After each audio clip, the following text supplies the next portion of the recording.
Hello बच्चों, कैसे हैं आप लोग। मैं अमित कुमार आपका स्वागत करता हूं अकाउंटिंग गुरुजी के अंदर। बच्चों, आज हम आपसे बात करेंगे जीएसटी के लिए जनरल एंट्रीज कैसे की जाएंगी। जीएसटी के अंदर जनरल एंट्रीज के लिए आप इनपुट कैसे लोगे, आउटपुट कैसे लोगे। उससे पहले हम आपको कुछ चीजें चर्चा कर लेते हैं। कुछ चीजों के अंदर जैसे दरअसल क्या होता है कि अगर आप अपने स्टेट के अंदर, जैसे मैं बात करता हूं, आप लोग अभी एंट्रीज कर रहे हो एबीसी एंटरप्राइजेज के अंदर। एबीसी एंटरप्राइज के अंदर मतलब हमने कोई फर्म का नाम सोच लिया कि हम जो एंट्रीज करेंगे एबीसी एंटरप्राइजेज की किताब में करेंगे। मतलब जो बुक्स हम लिख रहे हैं वो एबीसी एंटरप्राइजेज की लिख रहे हैं। और ये कहां पर है? ये मुजफ्फरनगर यूपी के अंदर है। ठीक है बच्चों, ये कहां पर है? यूपी के अंदर है। तो यहां पर क्या दो चीजें होती है बच्चों, यूपी के अंदर और यूपी के बाहर। ठीक है, अगर आप अपने स्टेट के अंदर, मैं खाली यूपी की बात नहीं कर रहा हूं क्योंकि मैं यूपी से हूं इसलिए मैं यूपी की बात कर रहा हूं। अगर मैं बात करता हूं कि आप ये एंट्रीज एमपी में भी कर सकते हो, राजस्थान में बैठकर कर सकते हो, या फिर दिल्ली के अंदर कर सकते हो। कहने का मतलब है कि जिस स्टेट के अंदर आप काम कर रहे हो तो उसी स्टेट को बेस बना के आप अपनी एंट्रीज करोगे।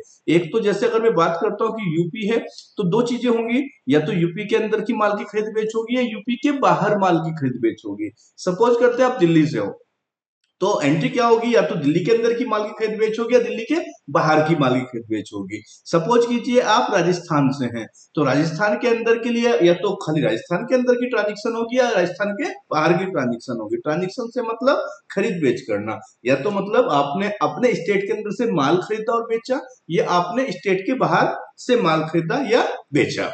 उसी के हिसाब से आप डिसीजन लोगे कि मेरे लिए सीजीएसटी एसजीएसटी यूज होगा या आईजीएसटी यूज होगा।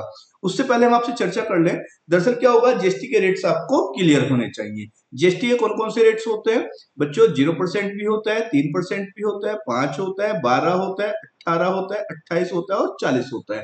इसके बाद 5% के साथ साथ 6% भी होता है, या दूसरे 2% भी होता है जो कंपाउंड के अंदर होता है। उसकी डिटेल में चर्चा हम कर लेंगे। फिलहाल के लिए जो अभी स्टैंडर्ड रेट चल रहे हैं ये वाले चल रहे हैं। मोटा मोटी बात करें तो ज्यादा जो परसेंटेज चलती है हमारी 18% की चलती है। बाकी आप इन अकाउंट्स को सीखने के बाद, क्योंकि यहाँ पर तो हम खाली अपने कॉन्सेप्ट क्लियर कर रहे हैं बच्चों, जब आप अपना कहीं जॉब करने जाओगे, अकाउंटेंट बनने जाओगे या अपनी प्रैक्टिस करोगे, तो वहां पर अगर प्रैक्टिस कर रहे हो तो ये सब चीजें आपको देखने को मिलेगी। लेकिन अगर आप कहीं जॉब कर रहे हो तो हो सकता है कि शायद एक ही परसेंटेज के माल में काम करना पड़े, या हो सकता है कि एक से ज्यादा परसेंटेज के काम में आपको माल में के अंदर काम करना पड़े। मुझे इससे कोई फर्क नहीं पड़ता, हमें तो कॉन्सेप्ट से मतलब है बच्चों। तो कॉन्सेप्ट क्लियर करने की बात करते हैं। अगर मैं बात करता हूं कि परचेज की, तो परचेज के लिए क्या यूज करेंगे? इनपुट। जितना भी मैंने माल खरीदा, माल खरीदने के ऊपर जो टैक्स पे करके आ रहा हूं, जो जीएसटी पे करके आ रहा हूं, उसमें क्या बोलूंगा? इनपुट। और सेल्स के लिए बच्चों क्या बोलेंगे? आउटपुट। सेल्स के लिए क्या यूज होगा? आउटपुट। मतलब अगर मैं माल खरीद रहा हूं तो क्या बोलूंगा? इनपुट। अगर माल बेच रहा हूं तो क्या बोलूंगा? आउटपुट। और अगर मैं विद इन स्टेट की बात करता हूं, मैं यूपी से हूं, अगर मैं खाली यूपी की बात करता हूं तो क्या यूज करेंगे? सीजीएसटी और एसजीएसटी। मतलब इनपुट सीजीएसटी और इनपुट एसजीएसटी। अगर मैं यूपी के बाहर की बात करता हूं, मतलब मैंने यूपी के बाहर से माल खरीदा, तो उसे मैं बोलूंगा इनपुट। इनपुट तो रहेगा क्योंकि माल खरीदा, लेकिन क्योंकि यूपी के बाहर है तो क्या बन जाएगा? आईजीएसटी बन जाएगा। क्लियर है बच्चों? बिल्कुल डिट्टो इसी तरह से इधर आ जाओ। और जी आपने बोला output CGST and output IGST, मतलब अगर आप माल बेच रहे हो, माल बेचने को तो आउटपुट बोलोगे, लेकिन अगर अपने स्टेट के अंदर बेच रहे हो तो सीजीएसटी और एसजीएसटी लगेगा, और अगर अपने स्टेट के बाहर जा रहे हो तो बच्चों आईजीएसटी लगेगा। ठीक है, अब जरा परसेंटेज कैसे कैलकुलेट करेंगे उसकी भी चर्चा करते हैं। बच्चों, अगर आप अपने स्टेट के अंदर हो, स्टेट के अंदर हो तो क्या लगेगा? CGST SGST. तो सीजीएसटी और एसजीएसटी को दरअसल हम लोग हाफ हाफ कर देंगे, आधा आधा कर देंगे। 0% के केस में तो कोई 0% का टैक्स लिखा ही नहीं जाएगा। 3% की केस में क्या लिखेंगे? 1.5% सीजीएसटी हो जाएगा और 1.5% एसजीएसटी हो जाएगा। बच्चों 5% के केस में क्या हो जाएगा? 2.5% सीजीएसटी हो जाएगा, 2.5% एसजीएसटी हो जाएगा। बच्चों 12% के केस में क्या हो जाएगा? 6% सीजीएसटी होगा और 6% ही क्या होगा? एसजीएसटी होगा। 18% के केस में क्या होगा? 9% सीजीएसटी होगा और 9% एसजीएसटी होगा। 28% के केस में क्या होगा? 14% सीजीएसटी होगा और 14% एसजीएसटी होगा। और बच्चों 40% के केस में क्या होगा? 20% सीजीएसटी हो जाएगा और 20% एसजीएसटी हो जाएगा। अगर हम माल खरीदते हैं यूपी के बाहर से तो क्या बनेगा? आईजीएसटी। आईजीएसटी की भैया पूरी रकम लिखी जाएगी, जीरो का कुछ नहीं होता। अगर 3 है तो 3 ही लिखा जाएगा, 5 है तो 5 ही लिखा जाएगा, 12 है तो 12% ही लिखा जाएगा, 18 है तो 18 ही लिखा जाएगा, 28% है तो बच्चों 28% लिखोगे, 40% है तो 40% पूरा लिखोगे। कहने का मतलब है अगर आप यूपी के अंदर से माल खरीद रहे हो तो बच्चों जो आपका जीएसटी रेट है हाफ हाफ हो जाएगा, आधा सीजीएसटी और आधा एसजीएसटी। और अगर आईजीएसटी यूपी के बाहर से माल खरीदा तो वो पूरा का पूरा रकम लिखा जाएगा जितना भी उसका जीएसटी का रेट है। क्लियर है बच्चों? अब मैं बात करता हूँ सेल्स की। सेल्स का मतलब आउटपुट जीएसटी। वही वाली बात है जो कि तो अगर आप अपना माल बेच रहे हो अपने स्टेट के अंदर तो सीजीएसटी और एसजीएसटी लगेगा, वही आधा आधा लगेगा। जीरो के केस में कुछ नहीं होगा, 3% के केस में 1.5% और 1.5%, 5% के केस में 2.5% और 2.5%, बच्चों 12% के केस में 6% और 6%, 18% के केस में 9% और 9%, और बच्चों 28% के केस में 14% और 14%, और 40% के केस में 20% और 20%। कोई भारी काम नहीं है, आसान है, आधा आधा ही तो करना है। आधा सीजीएसटी के पास चले जाएगा और आधा एसजीएसटी के पास चला जाएगा। और अगर बच्चों में आईजीएसटी की बात करता हूँ, आईजीएसटी का मतलब मैंने माल बेचा अपने यूपी के बाहर, यूपी के बाहर बेचा तो जो कि तो परसेंटेज लिख दो, जीरो के लिए कुछ नहीं होगा। 3% होगा तो 3% होगा, 5% होगा तो 5% होगा, 12% होगा तो 12% होगा, 18% होगा तो 18% होगा, 28% होगा तो 28% होगा, और 40% होगा तो 40% होगा। कहने का मतलब है आईजीएसटी तो बच्चों पूरा का पूरा रकम लिखा जाएगा और सीजीएसटी एसजीएसटी आधा आधा हो जाएगा। अगर परचेज के लिए है तो इनपुट हो जाएगा और सेल्स के लिए तो बच्चों आउटपुट हो जाएगा। कोई प्रॉब्लम? इसकी एंट्रीज कैसे करते हैं, आगे बढ़ते हैं। फिर से हम आपको एक बार और याद दिलाते हैं, हम लोग जो एंट्रीज कर रहे हैं बच्चों वो मुजफ्फरनगर के अंदर कर रहे हैं और किसकी बुक्स में कर रहे हैं, एबीसी एंटरप्राइज के अंदर। इन एबीसी एंटरप्राइज ने क्या बोला कि जी goods purchase from Mohan, Mohan से माल खरीदा कितना, 10,000 रुपए का, और बच्चों यूपी का है मोहन और हम भी कहाँ के हैं, यूपी के, तो क्या लगेगा, सीजीएसटी और एसजीएसटी। कितना परसेंट लग रहा है, 18%। तो पहले तो नॉर्मल एंट्री की बता दो, गुड्स परचेज फ्रॉम मोहन, तो एंट्री क्या बनेगी, purchase account debit to Mohan. थोड़ा ध्यान दीजिएगा बच्चों, purchase account debit to Mohan, purchase माल कितने का है, 10,000 रुपए का। अगर 10,000 रुपए का माल हमने खरीदा मोहन से तो पेमेंट तो टैक्स हमें देना होगा ना। पेमेंट कितनी बनेगी, 18% टैक्स तो लगा रहा है वो, 10,000 का 18% कितना बनेगा, 1800। और बच्चों 10,000 रुपए का तो माल है, 1800 का टैक्स हो गया, तो मोहन हमसे कितना मांग रहा है, 11,800। 1800 किस नाम के मांग रहा है वो, जीएसटी के लिए। अगर 1800 जीएसटी के है, वो यूपी का है, तो क्या बोलेंगे, इनपुट सीजीएसटी अकाउंट डेबिट। एक छोटी सी प्रॉब्लम हो गया, ये 18% है तो इनपुट सीजीएसटी 9% और लिख देंगे। अभी बताएंगे क्यों। इनपुट सीजीएसटी अकाउंट डेबिट 900 और इनपुट एसजीएसटी 9% अकाउंट डेबिट 900। ओ जी 900 900 1800, ये 1800 के आधा आधे तो करने थे, 900 सीजीएसटी में चला गया, 900 एसजीएसटी में चला गया, तो टोटल कितना हो गया, 11,800। यहाँ पर नरेशन लिख देंगे और नया कुछ भी नहीं। क्लियर है बच्चों। और जी परचेज अकाउंट डेबिट पहले से जानते हैं, होता आ रहा है, इनपुट सीजीएसटी डेबिट होगा, इनपुट एसजीएसटी डेबिट होगा, दोनों परसेंट वाला, और टू मोहन 11,800। तो हमने माल किससे खरीदा था, मोहन से। मोहन को कितना पेमेंट करना है, 11,800 का। माल 10,000 का था, 900 सीजीएसटी हो गया, 900 एसजीएसटी हो गया। नेक्स्ट पॉइंट की बात करते हैं, गुड्स परचेज फ्रॉम रमेश। एक छोटा सा पॉइंट पीछे की तरफ बता दें, ये जो हमारा परचेज अकाउंट है ना, इस परचेज अकाउंट में 18% वाली परचेज है, तो परचेज 18% वाली, तो परचेज 18% अकाउंट डेबिट कर लो, तो आगे थोड़ी सी आपको पता चलेगा ऐसा क्यों किया। नेक्स्ट एंट्री बोला, परचेज आपने किया रमेश से, तो परचेज कितने परसेंट वाला, 18%, मतलब पूरा पूरा एक नाम ही है, परचेज 18%। अकाउंट डेबिट टू किससे खरीदा, रमेश से। रमेश को क्रेडिट क्यों किया है तो जानते हैं ना, देने वाला को क्रेडिट करते हैं। कितना परचेज कितना है, 10,000 रुपए का बच्चों, और वही 18% टैक्स में जाना है, तो कितना जाएगा, 11,800 जाएगा। अब 1,800 रुपए का जीएसटी लग गया, ठीक है, 10,000 का 18%, 1,800 ही तो होता है ना, 1,800 का जीएसटी लग जाएगा, कोई प्रॉब्लम नहीं है। और जी जीएसटी लग जाएगा, लेकिन ये कहाँ का है, दिल्ली का है, तो इसे क्या बोलेंगे, इनपुट आईजीएसटी 18% वाला अकाउंट डेबिट। कितना? 1800। समझ आ गया? सीजीएसटी एसजीएसटी के केस में आपने क्या किया था? आधा किया था। और आईजीएसटी के केस में पूरा का पूरा 18% एक साथ लिख दिया। लेकिन बच्चों रहेगा इनपुट ही, क्योंकि परचेज के साथ हमेशा क्या रहता है? इनपुट। यहाँ पर नरेशन लिख देंगे, being bill number. Next entry की बात करते हैं। इसने बोला good sold to Ramesh. Ramesh को माल बेचा, तो रमेश को डेबिट कर दो ना। Ramesh debit to sales account. अब रमेश सेल्स कितना क्या बेचा हमने माल? 10,000 रुपए का। अब रमेश से कितना पैसा लेना? 18% टैक्स भी तो लोगे ना, तो ये हो गया 11,800। और सेल्स कितना परसेंट वाला है? 18%। तो उसे सेल्स के साथ 18% लिख देंगे, आगे बताएंगे ऐसा क्यों किया।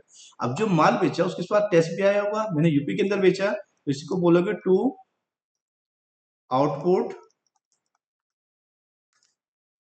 सीजीएसटी 9% अकाउंट और टू आउटपुट एसजीएसटी 9% अकाउंट। कितना हो जाएगा?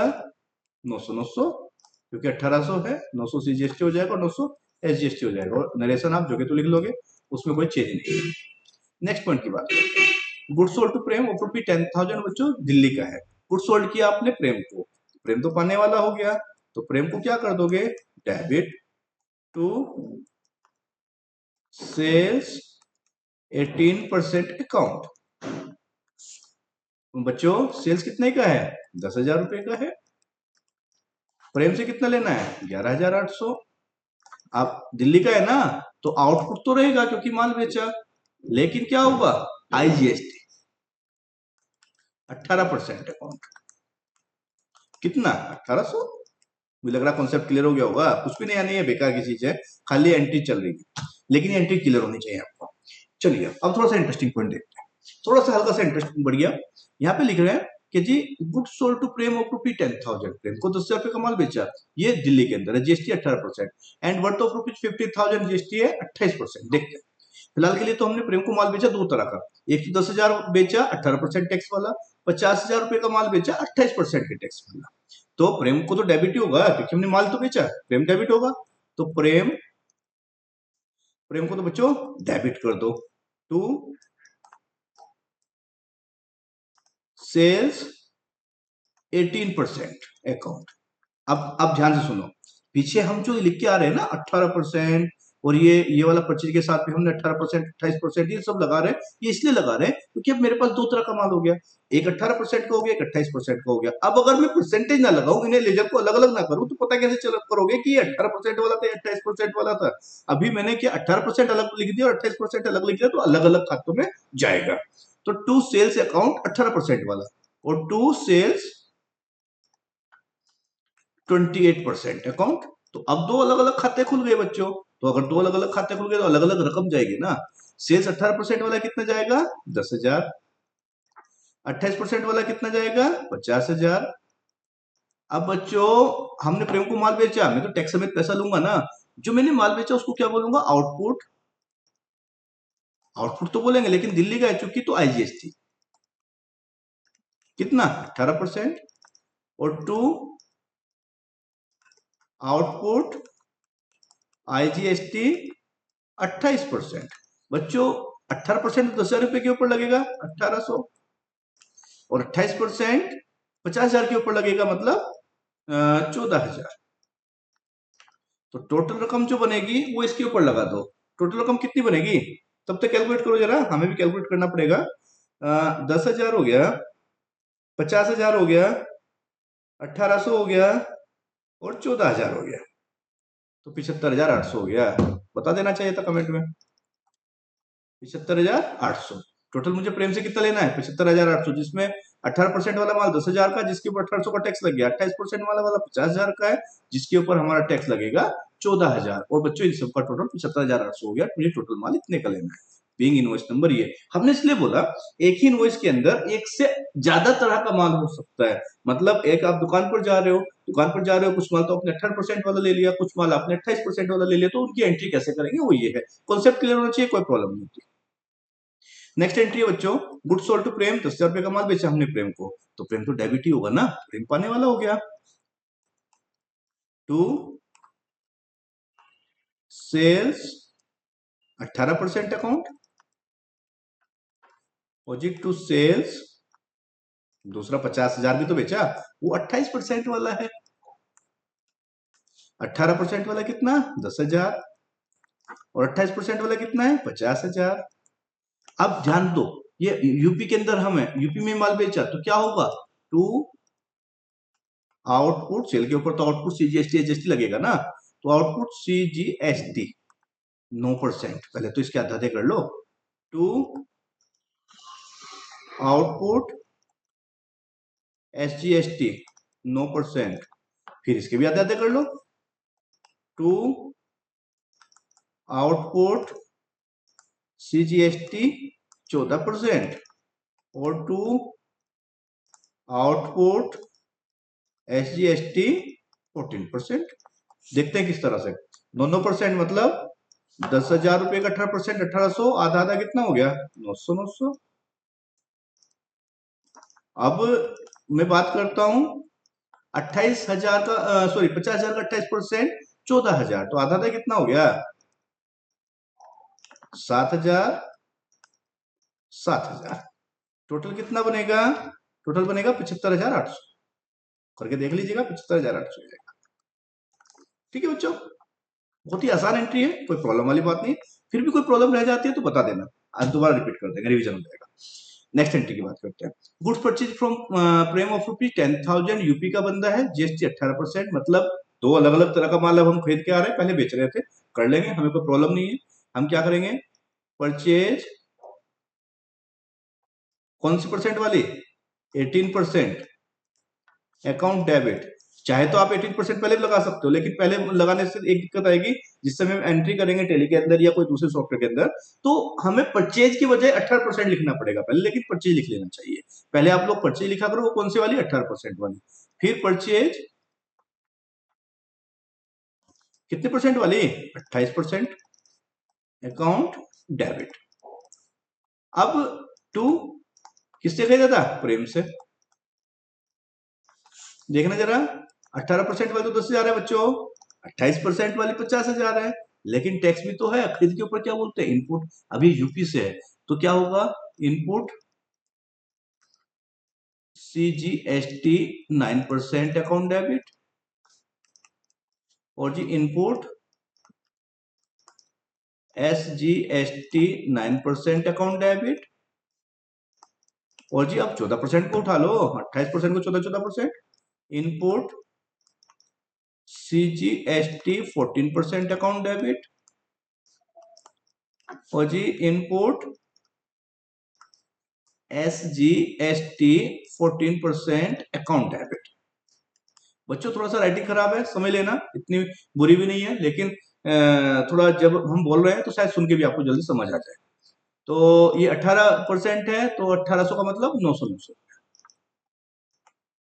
और वो 28% 14,000 बनेगा, तो कितना होगा, 7,700, और टोटल अमाउंट कितना हो गया, 75,800 हो गया। ठीक है बच्चों, यहाँ पे इनपुट डेबिट किया, इनपुट हमेशा डेबिट ही होता है, मतलब खरीद के ऊपर इनपुट होता है, सेल के ऊपर आउटपुट होता है। यहाँ पे नरेशन डाल दीजिएगा कि हमने ये माल किस तरह से बेचा। इसके बाद नेक्स्ट एंट्री है बच्चों, goods purchase from Prem of ₹10,000 x UP, यार तो प्रेम से माल खरीदा तो एंट्री होगी परचेज 18% अकाउंट डेबिट, फिर परचेज 28% भी तो है ना, 28% अकाउंट डेबिट टू प्रेम। लेकिन बच्चों माल खरीदो तो टैक्स नहीं दोगे क्या, टैक्स कितना है, 18% और 28%, लेकिन एक्स यूपी है, मतलब यूपी के बाहर है, तो क्या होगा, खरीद के ऊपर तो इनपुट ही होगा, और जी इनपुट चलता है ना, इनपुट आईजीएसटी चलेगा, 18% अकाउंट डेबिट, और जी इनपुट आईजीएसटी 28% अकाउंट डेबिट। कोई भारी काम नहीं है बच्चों, बहुत आसान काम है, मुझे लग रहा है आपको समझ आ गया होगा। और जी परचेज 18% कितना है, 10,000 का, परचेज 28% कितना है, 50,000 का, इसके ऊपर 18% कितना लगेगा, 1800। 10,000 का 18% 1800 ही होगा ना। और जी 50,000 का 28% कितना होगा, 14,000। टोटल कितना हो गया, 75,800। कोई प्रॉब्लम किसी को? अगर कोई प्रॉब्लम होगी तो बच्चों कमेंट में लिख दीजिएगा, आपको उसका जवाब दे दिया जाएगा। ऐसे शर्माने वाली कोई बात नहीं है, जो भी कुछ समझ नहीं आ रहा है उसे लिख दीजिएगा, हम आपको कोशिश करेंगे जल्दी से जल्दी उसका जवाब दें। चलिए, अभी हम बच्चों करके आए हैं, अलग अलग परसेंटेज का माल कैसे खरीदना है, अलग अलग परसेंटेज का माल कैसे बेचना है। फिर अगर आप यूपी के हो, यूपी के अंदर ही कैसे माल बेचोगे, यूपी के अंदर हो, यूपी के अंदर ही माल बेचोगे कैसे और खरीदोगे कैसे। इसके साथ साथ अगर आप यूपी के हो, बाहर माल कैसे बेचोगे और अंदर माल कैसे बेचोगे, सारी एंट्रीज हम कर चुके, कोई इतनी बड़ी प्रॉब्लम वाली बात नहीं है। कॉन्सेप्चुअली क्लियर होना चाहिए, आपको कभी दिक्कत नहीं आएगी। एज ए गुड अकाउंटेंट आपको कभी प्रॉब्लम आएगी ही नहीं, क्योंकि ये सब जमीन से जुड़ी हुई चीजें हैं, जमीन से जुड़ी हुई बातें हैं सारी, जो आपको क्लियर होनी चाहिए। कुछ कई बार ऐसा होता है कि बहुत बड़े पद पर चले जाते हैं कुछ लोग और बड़ा बड़ा एटीट्यूड दिखाते हैं, लेकिन ये चीजें उन लोगों को क्लियर नहीं होती। तो मेरे हिसाब से आपको एक अच्छा अकाउंटेंट बनने के लिए सब चीजें क्लियर होनी चाहिए बच्चों। बाकी जीएसटी हो गया, इनकम टैक्स हो गया, हर रोज एक नए नए एक्ट आपको आते रहेंगे। अगर आपको सब क्लियर हो गया तो खुद बस हर रोज पढ़ते रहना चाहिए और खुद को अपडेट रखना है और आपको आगे बढ़ते जाना है ना। आगे बात करते हैं, जैसे हर बार की तरह करते हैं हम लोग कि जी जो हमने काम किया उसे प्रैक्टिस वर्क के लिए हम देते हैं। कुछ बच्चे हैं जो कर लेते होंगे, शायद सभी लोग नहीं करते होंगे, लेकिन आप सभी को हम बोलेंगे कि आप लोगों को करना चाहिए। करने का मतलब है कि आपको प्रैक्टिस होगी, खाली एक बार देख लेने से वो प्रैक्टिस नहीं होती। जब तक आपके हाथ से नहीं निकलेगा क्वेश्चन, जब तक आप अपने हाथ से नहीं उसको सॉल्व करोगे तो आपको समझ नहीं आएगा। मेरे हिसाब से आपको करना चाहिए। बाकी देख लेते हैं, यहाँ पर इन्होंने बोला goods purchase from Naresh and company, 50,000 रुपए का माल खरीदा नरेश एंड कंपनी से, और आप यूपी के हो तो यूपी में ही खरीदा। तो एंट्री कर सकते हो, परचेज अकाउंट डेबिट 12% वाला, तो परचेज अकाउंट 12% अकाउंट डेबिट। आई input CGST account debit, input SGST account debit 6% वाला, और टू नरेश एंड कंपनी 50,000 रुपया। तो मेरे हिसाब से एंट्रीज कर सकते हो। इन एंट्रीज को हम करेंगे। एक छोटी सी प्रॉब्लम आ सकती है आपको 0% के साथ। 0% के साथ बच्चों अभी हम लोग क्या कर रहे हैं, पढ़ लेते हैं। Good sold to Uday enterprises, आपने उदय एंटरप्राइज को माल बेचा तो उदय को डेबिट करोगे, Uday enterprises account debit to sales 0%। बच्चों दरअसल क्या है, 12 हो गया, 40 हो गया, 12, 18, 18, 28, 28। इसके अंदर अगर सीजीएसटी एसजीएसटी लगेगा तो हाफ ऑफ कर दोगे, आईजीएसटी लगेगा तो पूरा कर दोगे, भले ही माल खरीदो या बेच जाओ। लेकिन 0% के साथ क्या करोगे, 0% के साथ अगर खरीदोगे भले यूपी का हो या यूपी के बाहर का हो, अगर बेचोगे भले यूपी का हो यूपी के बाहर का हो, तो टैक्स तो आएगा ही नहीं ना। तो जैसे आप सिंपल एंट्री करके आए हो, Uday enterprises account debit to sales 0% आपको एंट्री करना है, नया कुछ भी नहीं करना है बच्चों। अगर इसमें ज्यादा से ज्यादा ये कर सकते हो कि जो सेल्स है वो 0% के साथ आपको लिख लेनी चाहिए। लिखने का मतलब इसलिए है कि जिस समय आप अपना लेजर बनाओगे, लेजर बनाते समय आपको ये प्रॉब्लम नहीं आएगी कि मेरा 0% का माल कितना है, 12% का कितना है, 18 का कितना है, 28 का कितना है और 40 का कितना है। तो आपको जितना भी लेजर बना रहे हो, परचेज का बना रहे हो तो सेल्स का बना रहे हो तो, दोनों ही समय आप अपना जीएसटी का परसेंटेज उसके साथ खोल दिया करो। उससे क्या होगा, जितने भी आप परसेंटेज का माल खरीद रहे हो, जितने भी परसेंटेज का माल बेच रहे हो, उसका परसेंटेज उसके साथ लिखने से उसका लेजर अलग बन जाएगा। और लेजर अलग बनने से आपको प्रॉब्लम नहीं होगी, आपको एक ही क्लिक में ये जान सकते हो कि मेरा इस परसेंटेज का माल कितना खरीदा गया और इस परसेंटेज का माल कितना बेचा गया। उससे क्या होगा, आपको जीएसटी राइट ऑफ करने में भी आसानी होगी। जीएसटी के अलग अलग रेट्स आपके सामने है तो अलग अलग लेजर्स के अंदर जाएंगे। मुझे लगता है बच्चों आप सभी को सब पॉइंट्स क्लियर हुए होंगे। आपको ये चीजें बार बार देख लेनी चाहिए, रिपीट कर लेनी चाहिए। जो चीज समझ नहीं आ रही वो आप हमें कमेंट में लिखकर भेज दीजिए, हम आपको उसका जवाब देंगे। हर तरह से हम आपको कोशिश करेंगे कि एक अच्छे अकाउंटेंट बने। थोड़ा सा रिक्वेस्ट और करेंगे बच्चों, अगर आप लोगों को ये वीडियो अच्छी लग रही है, ये जो हमारा कॉन्सेप्ट किया कि आप घर बैठे फ्री में अपना एक अकाउंटेंट बन सकते हो, अपने करियर को आगे बढ़ा सकते हो, तो प्लीज आप इस चैनल को सब्सक्राइब कर दीजिए। अपने जितने भी जान पहचान के सोसाइटी के अंदर लोग हैं जो भी अपना अकाउंटेंट बनने के लिए चाहते हैं या अकाउंटिंग में करियर बनाना चाहते हैं, या फिर जो कॉमर्स के स्टूडेंट्स हैं, जैसे 12th के हो गए, ग्रेजुएशन के हो गए या 9th 10th के भी हो गए, जिन लोगों को एंट्री सीखना है वो लोग भी सीख सकते हैं। मतलब खाली अकाउंटेंट के लिए नहीं, सभी के लिए हेल्पफुल है एंट्री सीखने के लिए। तो प्लीज उन सभी को शेयर कीजिए और बोलिए सब्सक्राइब करें। ठीक है बच्चों, धन्यवाद।